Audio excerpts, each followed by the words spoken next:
India अपना बदला ले रहा है, आपकी सेसेशनिस्ट फोर्सेस को सपोर्ट कर रहा है और वो जैसे वो डोवल डॉक्ट्रिन कहते हैं जी।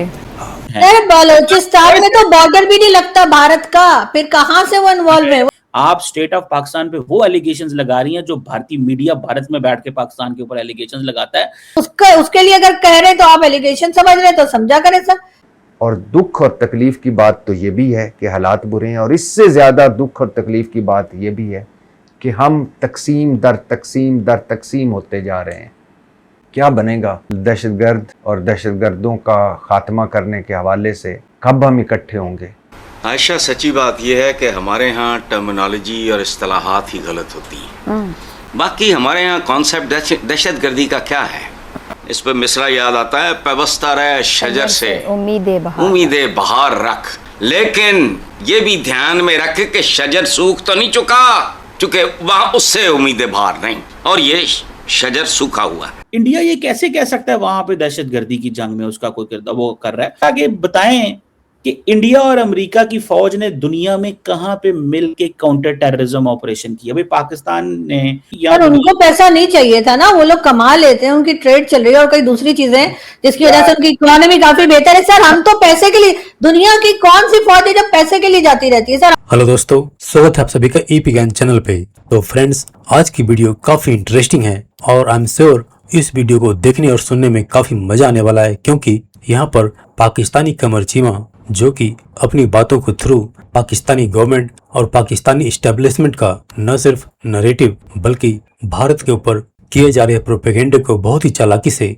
आरजू काजमी के जरिए पास ऑन करने की कोशिश की। लेकिन आरजू ने कमर चीमा के इस चालाकी भरे नरेटिव्स को फैक्ट्स और लॉजिक के दम पे कमर चीमा की चालाकी धरी की धरी रह गई। लेकिन जब हम बात कर रहे हैं पाकिस्तानी मीडिया की, तो यह भी एक फैक्ट है या यूं कहें कि हकीकत है कि पाकिस्तानी मीडिया अपनी खास पाकिस्तानी सोच वाली आइडियोलॉजी जो कि उनके रिलीजियस एंगल से आता है, जहां पर लॉजिक और दिमाग ज्यादा इस्तेमाल नहीं होता, बल्कि हमेशा खुद को दूसरे से या दूसरे धर्मों से सुपीरियर दिखाना, बोस्ट करना, और जब सेटबैक मिले तो फिर विक्टिमहुड कार्ड प्ले करना। और यही है पाकिस्तानी मीडिया का हाल। तो दोस्तों, आइए देखते हैं आज की इस लेटेस्ट वीडियो को।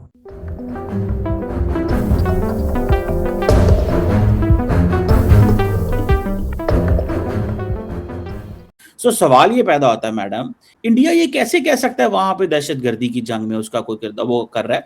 दहशतगर्दी की जंग तो हम मुतासर हो रहे हैं, नुकसान हमारा हो रहा है, बंदे हमारे शहीद हो रहे हैं, फोर्सेस हमारी लड़ रही हैं।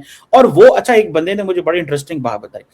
उसने कहा कि बताएं कि इंडिया और अमेरिका की फौज ने दुनिया में कहां पे मिल के काउंटर टेररिज्म ऑपरेशन किया? भाई पाकिस्तान ने तो CIA ने या FBI ने या उनको पैसा नहीं चाहिए था ना, वो लोग कमा लेते हैं, उनकी ट्रेड चल रही है और कई दूसरी चीजें जिसकी वजह से उनकी इकोनॉमी काफी बेहतर है। सर हम तो पैसे के लिए, दुनिया की कौन सी फौज है जब पैसे के लिए जाती रहती है? सर हम तो अभी नहीं, जमानत के जमाने से आपको याद है जॉर्डन वाली जो बात बताई जाती है, जॉर्डन में भी जाकर और वहां पे फलस्तीनियों को हमने मारा था पैसा लेने के लिए। सर ये जो अफगानिस्तान में 20 साल हम जंग लड़ते रहे सो कॉल्ड टेररिज्म की, वो भी हम पैसे के लिए लड़ रहे थे। सर हम मजबूरी, सर एक सेकंड सर, पता है हमारी मजबूरी क्या है? हम इकोनॉमी पे अपने काम करते नहीं है, और जब नहीं करते तो उसके बाद हमें कोई भी भाड़े के टट्टू की तरह सर हमें फिर जो बुला लिया जाता है और कहा जाता है कि ठीक है अब तुम यहाँ लड़ो, और अब तुम यहाँ लड़ो, अब तुम यहाँ लड़ो।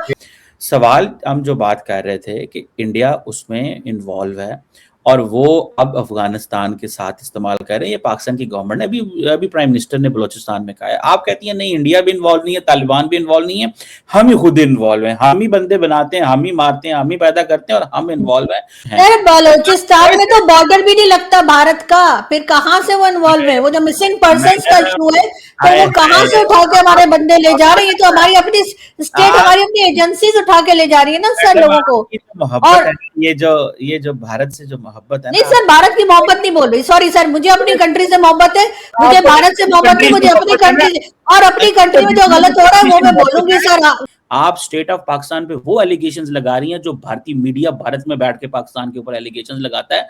सवाल ये है कि स्टेट ऑफ पाकिस्तान के ऊपर जो एलिगेशन लगानी है, मैं अगर उसके ऊपर बात करने लगा तो सर किस बात को आप एलिगेशन कह रहे हैं? ये कि बलूचिस्तान में जो कुछ हो रहा है उसमें कहीं ना कहीं जो है हमारी अपनी पॉलिसीज की गलती है, ये एलिगेशन है तो समझा कर एलिगेशन है। और अफगानिस्तान के साथ जो लड़ाई आपने छेड़ रखी है जिसका नुकसान ही नुकसान हो रहा है, उसके लिए अगर कह रहे तो आप एलिगेशन समझ रहे तो समझा करें सर। और बलूचिस्तान जिसका बॉर्डर ही भारत से नहीं लगता, वहां पर सर वो तमाम काम कर रहे हैं और हम तो बड़े फरिश्ते हैं, वहां कुछ नहीं हो रहा। डॉक्टर मारंग बलोच को अरेस्ट करके जी उम्र कैद की सजा दे दी, क्यों भाई, किस लिए? यानी हाफिज सईद जो है वो घर में हाउस अरेस्ट है, वो आदमी जो मुंबई अटैक्स में इन्वॉल्व रहा, वो आदमी जो टेररिज्म करता रहा, जिसका नाम यूएन डेजिग्नेटेड लिस्ट में एज अ टेररिस्ट लिखा हुआ है, उसको आपने सिर्फ हाउस अरेस्ट दिया है। और डॉक्टर मारंग बलोच को उम्र कैद दे दी है, मतलब कमाल हो गया, किस तरह के लोग हैं आप। और उसके बाद अगर कोई मेंशन करे तो आप फौरन ही उसको गद्दार के सर्टिफिकेट बांटना शुरू कर देते हैं। मेरा ख्याल है वो बहुत लकी लोग हैं जिनको गद्दारी के सर्टिफिकेट मिलते हैं सर। आपका दिल है आपको मिले, पर आपको मिल नहीं रहा मेरा ख्याल है। नहीं मुझे मेडल तो चाहिए भी नहीं सर, आप ही रखें मेडल, आपको मुबारक हो। आप देखें, आई विश कि वो क्या एक वो की शेर है कि पता नहीं मेरे ज़हन में नहीं आ रहा, आई विश कि मुझे पाकिस्तान की स्टेट ही मेडल दे, मुझे दुश्मन के मेडल नहीं चाहिए। और मुझे किसी के भी मेडल नहीं चाहिए सर, मुझे दुश्मन की थपकी नहीं चाहिए, मुझे गवर्नमेंट ऑफ पाकिस्तान और पाकिस्तानी अवाम की चाहिए, मुझे किसी दाएं बाएं गैर आए बाए की नहीं चाहिए सपोर्ट। तो चले मैडम, आपकी मर्जी है, आपने अगर इसी तरह समझते हैं आप देखें, दरअसल आपकी जॉब डिफिकल्ट होगी, पूछें क्यों? लेकिन सर आप लोग एक्सपोज जरूर किएगा भारत को कि वो यहाँ पे गड़बड़ कर रहा है, अगर आपके पास सबूत है तो लेके जाइए। आपकी जॉब डिफिकल्ट होगी। नहीं सर, पूछे तो सही, मुझसे पूछे। मेरी कोई जॉब नहीं, मैं किसी के अंडर काम नहीं कर रही। सर आपकी जॉब डिफिकल्ट होगी, पूछे क्यों? इसलिए कि पहले आपको करना पड़ता था डिफेंड भारत को, अब आपको तालिबान को भी करना पड़ रहा है, अब आप उनके डीएनए को भी डिफेंड करना पड़, अब तालिबान इंडिया के डीएनए को आपको मिलाना पड़ रहा है। अब क्योंकि देखिए, ये पाकिस्तान की गवर्नमेंट का कहना ये है कि ये बलूचिस्तान के अंदर इंडिया दहशतगर्दी करा रहा है, ठीक है। तालिबान जो है वो 2600 किलोमीटर का बॉर्डर है, 8-8 दिन तालिबान मिनिस्टर आके दिल्ली में रहते हैं, 8-8 दिन, और बीएलए के स्पोक्सपर्सन इंडियन मीडिया पे जाकर बैठते हैं। आप कैसी बात तो सर आप मानते हैं कि उन्होंने अगर बीएलए को टेररिस्ट ऑर्गेनाइजेशन कह दिया तो आप उसको यकीन कर रहे हैं, लेकिन अगर वो हाफिज सईद को लिखते तो आप लोग बिलीव नहीं करते? चले कोई बात नहीं, मेरा कोई वो नहीं है, हमारे दोस्त हैं भारत के अंदर। तो मैडम अब फिर हम देखेंगे कि इंडिया तालिबान को वीजे देगा, कोई 10-20-50 हजार तालिबान आपको दिल्ली की सड़कों में, मुंबई की सड़कों पे आते हुए नजर आएंगे, या कि सिर्फ ये पाकिस्तान के लिए प्लानिंग की जा रही है कि ज़्यादा अफगानिस्तान में इंडिया की स्पेस हो, वो वहाँ पे रहें, इंडिया वाले प्यार करेंगे उनको, तालिबान को डीएनए जो एक है उनका।